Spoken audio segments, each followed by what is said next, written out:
छोटी सी बात है। आप भक्ति ज्ञान वैराग्य का दुख दूर नहीं कर सके, अरे उनके लिए भागवत सुनाओ, उनका दुख दूर हो जाएगा। कि सदा सेव्या श्रीमद् भागवती कथा यस्य स्मरण मात्रेण हरि चित्रम समासयेत्। बोले महाराज, ये भागवत की कथा नारद जी कहने लगे मैंने अपने पिता ब्रह्मा से सुनी। ये कहां से प्रारंभ हुई? अब ध्यान देने वाली बात है। चतुर्थ श्लोक की भागवत, 4 श्लोक प्रकट भये ब्रह्मा बाबा के मुख से। कितने? 4 श्लोक। और वो 4 श्लोक ब्रह्मा जी के मुख से निकले, वो नारद जी तक पहुंचे। नारद जी के मुंह से निकले, वेद व्यास भगवान तक पहुंचे। वेद व्यास भगवान ने जब इन 4 श्लोकों का मनन किया, उन 4 श्लोकों के बन गए 18,000 श्लोक। उनको जब आगे बढ़ा, और जब ये वेद व्यास भगवान के मुख से निकले तो ये आगे कहां बढ़े? बोले सुखदेव जी के मुख पे आके अटक गए। और सुखदेव जी भगवान के मुख से निकले तो ये संसार को, सबको आप श्रवण कर रहे हैं। आज भी जितने भी विप्र हैं, संत हैं, सुखदेव भगवान के आशीष से ही, अपने मुखारविंद से इस कथा कहने में समर्थ हैं। तो ये कथा बोले हमने ब्रह्मा बाबा अपने पिता ब्रह्मा से सुनी है। वेद और पुराणों के मंत्र ही तो हैं भागवत में, वो अलग कैसे? जब मैंने वेदों का पाठ सुनाया, वेद वेदांत सुनाया, गीता को एक बार नहीं कई बार मुहुर्मुहु गीता श्रवण कराई, जब गीता से वेदों से उनका दुख दूर नहीं हुआ तो भागवत से कैसे हो सकता? बोले नारद जी यही तो बात है। अरे आप सब जानते हैं। अच्छा, आपसे अभी कोई कहे कि भाई आम खाने की इच्छा है, और आप उससे कह दें आप आम की बात करते हो, हम आपको आम की जड़ खिला देते हैं। आम की जड़ खिला दें, आम की टहनी खिला दें, आम की लकड़ी खिला दें, आम की बात करते हो? उसकी जड़ खिला देंगे, जहां से वो उसका पेड़ पैदा होता है तभी तो आम बनता है। लेकिन जो स्वाद आम खाने में आएगा साहब, वो जड़ से तो रस की पूर्ति नहीं होगी। सबको पता है कि गन्ने के रस से शक्कर बनती है, लेकिन मिठाई बनाने वाले हलवाई से तुम कहें कि भाई इसमें शक्कर गन्ने के रस से तो बनती है, खोवा में मिला दे रस, और खोरवा भी खराब हो जाएगा, उसकी मिठाई खराब हो जाएगी, उसमें वो शक्कर ही मिलाएगा। सबको पता है दूध से ही घी निकलता है, लेकिन पूड़ियां सेकने के लिए दूध की आवश्यकता नहीं है। आप कोई घी में पूड़ियां सेक रहे हैं और कहते हैं घी खत्म हो गया, लाओ जी शेष पूड़ियां दूध में उतार दो, दूध में ही तो घी है, लेकिन दूध से पूड़ियां नहीं सीखी। ऐसे ही वेद में, पुराणों में श्रीमद् भागवत की कथा के मंत्र हैं, लेकिन भागवत कथा जो कार्य कर सकती है वो वेद पुराण नहीं कर सकते। ये हमको अर्थ देने वाली है, काम देने वाली है, मोक्ष देने वाली है, धर्म देने वाली है। अर्थ की कामनाओं से कराओ तो अर्थ देगा, धर्म की कामनाओं से कराओ तो धर्म को बढ़ाएगा, मोक्ष की कामनाओं से कराओगे तो मोक्ष प्रदान करेगा। और कोई भी कामना, अर्थ धर्म काम मोक्ष, सभी कामनाओं को पूर्ण करने वाला एक कल्प वृक्ष है। नारद जी कहने लगे तो महाराज ये कृपा आप ही करो अपने बड़े भाइयों से, ये कृपा आप ही करो, आप ही चलो और आप ही सुनाओ ये कथा। बोले भाई हम वृंदावन तो नहीं जा सकते, बद्री का आश्रम में थे वो, हाँ थोड़ा सा हम चलते हैं, थोड़ा सा तुम वृंदावन से उनको लेके आओ, कोई बीच का क्षेत्र देख लेते हैं। तो वृंदावन से इतनी ही दूर हरिद्वार है, हरिद्वार से उतनी ही दूर बद्री का आश्रम, ये मध्य का क्षेत्र है हरिद्वार। यहाँ आनंद नाम के तट पर और सबसे पहले सनक सनंदन सनातन सनत कुमार चारों भैयाओं ने गंगा जी की रिद्धा की सुंदर मंच बनाया और भक्ति ज्ञान वैराग्य को लेकर के देव ऋषि नारद जी आए। नारद जी ने ये सबसे पहले कथा सुनी भक्ति ज्ञान वैराग्य के कल्याण के लिए। व्यास मंच पर चारों भाई विराजमान हो गए और एक दो दिन की कथा प्रारंभ हुई। तीसरे दिन तो ज्ञान और वैराग्य अपने आसन पर बैठे। चौथे दिन भगवान की कथा में जन्म हो जाता है, नृत्य करने लगे और सप्तम दिन तक तो भक्ति ज्ञान वैराग्य अपने अपने रूप में परिणत हो गए। इसलिए हमारे जीवन में भक्ति और ज्ञान और वैराग्य तीनों की आवश्यकता है। खाली ज्ञान से भी काम नहीं चलेगा। ज्ञान की बातें करें और भक्ति ना हो, वैराग्य हो ज्ञान और भक्ति ना हो, भक्ति हो ज्ञान और वैराग्य ना हो, ये एक दूसरे के पूरक हैं। तीनों की आवश्यकता है। और जैसे ही भक्ति महारानी का दुख दूर हुआ तो स्वयं महारानी भक्ति वहां पर स्तुति करने लगी कि जयति जयति मायाम चषकायाधवस्ते वचन रचनमेकं केवलं चाशमेति ध्रुवम पदम यातो यत्र कृपातो ध्रुवोऽयं सकल कुशल पात्रम ब्रह्मपुत्रम नतास्मि। हे ब्रह्मा के पुत्र जो भक्ति ज्ञान वैराग्य तीनों को अपने अपने रूप में परिणत कर दिया। सूत जी से सौनक आदि ऋषि कहने लगे, महाराज एक बात बताओ, कैसे कैसे पापी तर जाते हैं भागवत से? यहाँ प्रश्न करते हैं। और कौन व्यक्ति भक्ति ज्ञान वैराग्य का तो उद्धार कर दिया, और ये भागवत कैसे कैसे लोगों को तार सकती है? तो भागवत जी में आया है कि ये मानवा पाप कृस्तस्तु सर्वदा सदा दुराचार गता विवर्गा क्रोध अग्नि दग्धा कुटिलस्य कामिनः सप्ताह यज्ञेन कलो पुनन्ति ते। ध्यान देने वाली बात है। पाप कृस्तस्तु जो सदा पाप में लिप्त रहता हो, दुराचार गता जो सदैव दुराचार के काम करता रहता हो, क्रोध अग्नि दग्धा जो क्रोध की अग्नि में जलता रहता हो, जिसका हृदय बिल्कुल कुटिल हो, खल हो, कामी हो, ऐसा व्यक्ति भी सप्ताह यज्ञेन अगर श्रवण कर लेता है भाव से, तो उसकी भी गति संभव है। इसमें कोई संदेह नहीं है, क्योंकि एक कथा आती है महात्म की। एक आत्मदेव नाम के पंडित जी थे और बड़े भाव से जीवन जीते थे। वैसे तो नाम आत्मदेव इसलिए दिया है कि हम सब भी आत्मदेव ही हैं। हमसे कोई पूछता है लेकिन हम बनते नहीं हैं आत्मदेव। कोई पूछता है तुम कौन हो? बोले हम तो फलाने के पिता हैं, फलाने के भाई हैं, फलाने के बेटा हैं, फलाने की पत्नी है, फलाने की बहन है। अपना ऐसे ही परिचय देते हैं। कोई नहीं कहता कि मैं एक आत्मा हूं और मेरा परमात्मा है। और सच्चाई सबके साथ यही है, हम सब ही आत्मदेव हैं।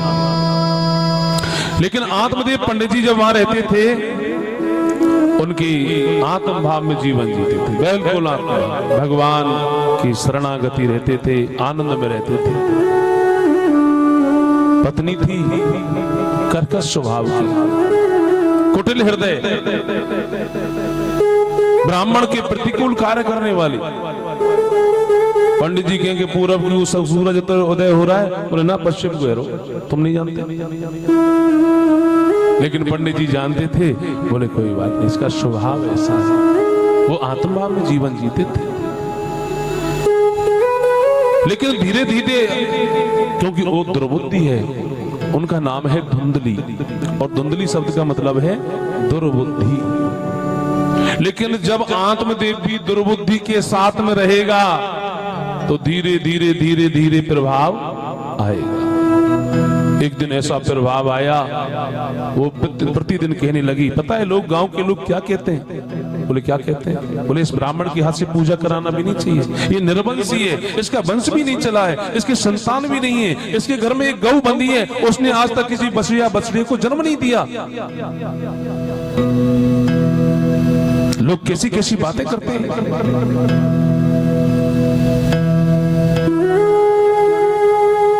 एक दिन पंडित जी के मन में हुआ कि मैं वास्तव में इतना अभागा हूं।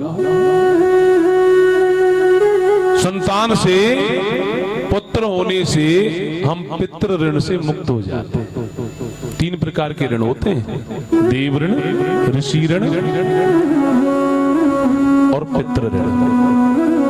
पितृ ऋण से हम मुक्त तभी होते हैं जब हमारे पुत्र हो जाता है, क्योंकि अब वो पिता बन जाएगा, वो ऋण उसके ऊपर चला गया, हम तो मुक्त हो गए। संतान के बिना पितृ को तो कोप रहता ही है।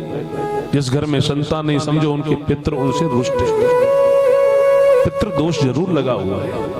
वंश आगे बढ़ाने में हमारे पितृ साथ देते हैं, सहायता करते हैं। एक दिन पंडित जी दुखी हो गए, जाकर दुखी इतने हो गए और वे घर से बाहर निकल गए। बाहर जाकर के और एक एकांत स्थान पे, जहाँ बहुत गहरी नदी थी, उसके सामने खड़े हो गए। मन में विचार करने लगे, अब इस देह को भी नष्ट कर दूंगा, अब नहीं जीना है।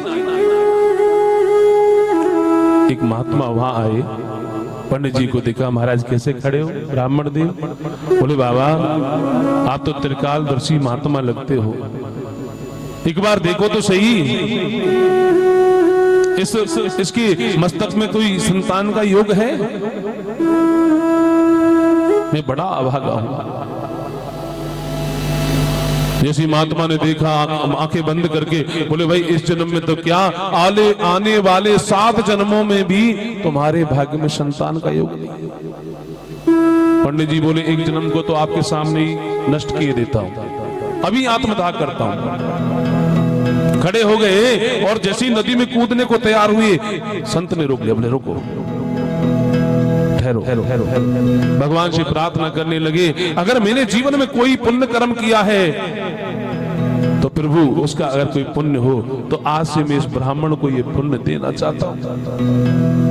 तुरंत महात्मा के हाथ में फल आया और फल को देख के प्रसन्न हो गए। अरे पंडित जी रुको रुको, तुम्हारी मनोकामना पूर्ण हो गई, ये फल ले जाओ और अपनी ब्राह्मणी को खिलाना, पंडितानी को खिलाना।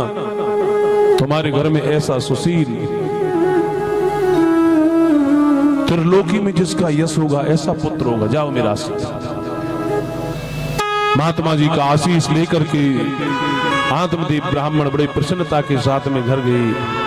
जाके अपनी धर्म पत्नी को बताया, देवी आज तो ऐसे महात्मा के दर्शन हुए, आज तुमसे दुनिया कहती है ना तुम्हारे सब दुख दूर हो गए, इस फल को पालो, हर्ष कल्याण। अब धुंधली नाम है यानी दुर्बुद्धि है, अब फल को लेके आस पड़ोसनों के पास घूमने लगे। बहन बताना, पंडित जी लाए, कैसे संतान होगी? मैंने तो सुना है प्रसव की बड़ी पीड़ा होती है, कहीं ऐसा नहीं हो 12 वर्ष तक और सुखदेव की भांति ये मैं घर में बैठा रह जाए तो मैं तो कहीं भोजन नहीं कर पाऊंगी, मैं तो कहीं भाग नहीं सकती, अचानक घर में आग लग गई तो क्या करूंगी? अब दुर्बुद्धि के मन में दुर्विचार आने लगे और ऐसे दुर्विचार आने लगे, सब समझाने लगी, बहन माँ का मात्र तो तभी पूरा होता है, अब इसको पालो, संत का आशीर्वाद फल जाएगा। उसी समय धुंधली की एक बहन आ गई। बहन जी बोली, तू बड़ी भोली है। किससे? धुंधली से। कहां से ले आए तेरे स्वामी इस फल को? ये फल की परीक्षा करनी है ना तो अपनी गैया के ऊपर कर। कितने दिन से बंदी हुई है घर में खूंटे पर, आज तक कोई संतान को जन्म दिया है? खिला दे इसको। और रही बात संतान की, तो मुझे तेरी बड़ी चिंता है, मैं गर्भ से हूं और आज से मेरा गर्भ तेरा। बदले में तू धन देना, संतान में तुझे देखी जाऊंगा। और अपने स्वामी से कह दे मैं तो गर्भवती हो गई, मैंने खा लिया फल। धुंधली बोली बहन तेने तो सबरो दुख दूर कर दिया। अच्छा जैसे हमें जैसे अपने जैसे व्यवहार का व्यक्ति मिल जाए, उसको उसके स्वभाव का व्यक्ति मिल गया, चाहे वो अब तो बहुत अच्छा किया, ना कुछ करना पड़ा ना फल खाना पड़ा, फल गैया को खिलाया। और बहन देखो बच्चे को जरूर दे देना, बोले चिंता मत करो तू पैसा दे, अच्छा दे। दोनों बहनों की बात सने सने समय बीतता गया और गर्भवती होने का नाटक करने लगी धुंधली। 10वें महीने में आत्मदेव पंडित जी के यहाँ एक नहीं 2 बेटाओं के जन्म हुए। गौ से भी पुत्र हुआ, जिसके कान थे गौ जैसे और शरीर था मनुष्य आकार जैसा। पंडित जी ने देखा हा इसका नाम तो गौकर्ण होना चाहिए। बोलो गौकर्ण जी महाराज की जय। गौ जैसे कान और मनुष्य जैसा शरीर, गौकर्ण का जन्म हो गया। धुंधली की जो बहन से धुंधली का बेटा हुआ वो भी पुत्र हुआ। पंडित जी पत्रा खोलने लगे, बोले इसका भी नाम देखते हैं। तो जैसे ही पत्रा में नाम देखने लगे तो धुंधली बोली अच्छा 9 वर्ष गर्भ में रखा मैंने, फिर सबकी पीड़ा सहन करी मैंने, जब गौ के बेटे का नाम गौकर्ण हो सकता है, क्या धुंधली के बेटे का नाम उसकी माँ के नाम से नहीं हो सकता? ये धुंधली का बेटा है, इसका नाम धुंधकारी होगा। मैया ने नामकरण कर, दोनों पुत्र आपस में खेलने लगे। समय हुआ, थोड़े बड़े हुए, पिताजी ने कहा इनको पढ़ाने डालना है गुरुकुल में। बोले इसको बनाओ महात्मा, ये तो मेरा बेटा है मेरे पास रहेगा, इस गैया के बेटा को कर दो कहीं। गौकर्ण जी को गुरुकुल की शिक्षा मिली, धुंधकारी को माँ का दुलार प्यार लाड़। देखो खूब दुलार करो, खूब प्यार करो, खूब लाड़ करो। एक बड़े बूढ़े कहेंगे, बोले खावे को लाड़ पैरवे को लाड़, इससे आगे कोई लाड़ नहीं होना चाहिए। नहीं तो हमारे लाड़ प्यार में हमारी संतानें बिगड़ती हैं। और प्रथम गुरु होती है माँ, जिसका पूरा श्रेय माँ को जाता है, फिर पिता को जाता है, पहला माँ को जाता है। इसलिए हमें चाहिए कि बच्चों को संस्कार साथ साथ दें। संस्कार नहीं दिए तो आप कहीं भी पढ़ा लेना, कितनी भी पैकेज की पढ़ाई पढ़ा लेना, करोड़ों का पैकेज पढ़ा लेना, लेकिन बच्चों में संस्कार नहीं है तो सब व्यर्थ है। अच्छा वो संस्कार देने की जरूरत नहीं है कि आप कोई किताब लामे व किताब में पढ़ पढ़ के संस्कार दें। तो बोले कैसे दें महाराज जी? बोले खुद सुधर जाओ, खुद ऐसे काम मत करो जो हमें निंदा का स्वरूप का बोध हो। खुद सुधर जाओ, बच्चे अपने आप सुधर जाएंगे। बोले प्रातः काल 4 बजे जगो, फिर भगवान का भजन करो, संत व्यवहार ब्राह्मणों का सम्मान करो, आने वाले अतिथियों का सम्मान करो, माता पिता का सम्मान करो, पूजा पाठ करके अपने काम पर जाओ। स्नान आदि से पूजा पाठ निवृत्त करके ही कुछ खान पान रखो। अभक्ष का भक्षण मत करो, अतिथि का सत्कार करो। अगर तुम ऐसे जीवन जियोगे तो तुम्हें बच्चों को सिखाने की जरूरत नहीं है, वो अपने आप सीख जाएंगे। हमारे माता पिता ऐसा करते थे, हमें ऐसा करना है। और जब ये देखेंगे हमारे पिताजी तो खूब 8-9 बज जाए, 11 बज जाए जब जगे, और रात को लेट तक आवे, और आकर के फिर वो किस प्रकार से माताजी पर क्रोधित होते हैं और कैसे कैसे अभक्ष को भक्षण करते हैं, माता पिता का अपमान करते हैं। और फिर हम उम्मीद रखेंगे, बोले नहीं हमारी संतान तो हमारी इज्जत करे। बताओ कैसे होगा? स्वयं सुधर जाओ। लेकिन माँ के आंचल में वो इतना बिगड़ गया, इतना बिगड़ गया, एक दिन तो घर की चीजों को चुराने लग गया, और बड़ा हो गया तो माँ के गले के मंगलसूत्र, कानों के कुंडलों को खींच लिया। माताजी ने धमकाया तो माताजी के एक गाल पर चपेट मारा, और तो माँ इस दुख को नहीं सहन कर सकी। जब बेटा गाल पर चांटा मारता है तो धुंधली नहीं सहन कर सकी, और कुएं में कूद करके धुंधली ने अपने प्राण दे दिए। आत्मदेव पंडित जी रोने लगे। पता चला गोकर्ण जी को वो आए, पिताजी के पास बैठे। पिताजी क्यों दुखी हो, क्या बात है? पिताजी कहने लगे, बेटा एक बार मैं मरने गया था, पता है क्यों? कि मेरे संतान पर आज इस धुंधकारी को देख करके मुझे पुनः याद आता है कि तू उस दिन मर क्यों नहीं गया, तू जीवित क्यों रहा?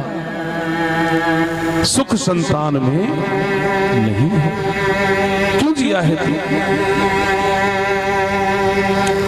गोकर्ण जी ने यहाँ पर आत्मदेव अपने पिता को समझाया है, पिताजी ये देह क्या है, ये कौन है? ये आपका पुत्र नहीं है। जैसे आप जीवन की यात्रा कर रहे हैं, ऐसे ये भी जीवन की यात्रा कर रहा है। हम सब जीवन की यात्रा कर रहे हैं, और जीवन की यात्रा में कैसे कैसे लोग आते हैं हमारे उसमें। आप किसी ट्रेन में करो, किसी प्लेन में करो, किसी में भी यात्रा करो, आपके आस पड़ोस की कोई जरूरी है सब अच्छे अच्छे भाव के बैठे? अरे कोई उसमें शराबी भी होगा, कोई उसमें सत्संगी होगा, कोई उसके अंदर क्रोधी होगा, कोई लोभी होगा, कोई अच्छे स्वभाव का होगा, कोई बुरे व्यवहार का होगा। लेकिन आप क्या सोचते हैं? बोले भाई हम तो अपनी यात्रा कर रहे हैं, हमने क्या अपना स्टेशन आएगा उतर जाएंगे चले जाएंगे।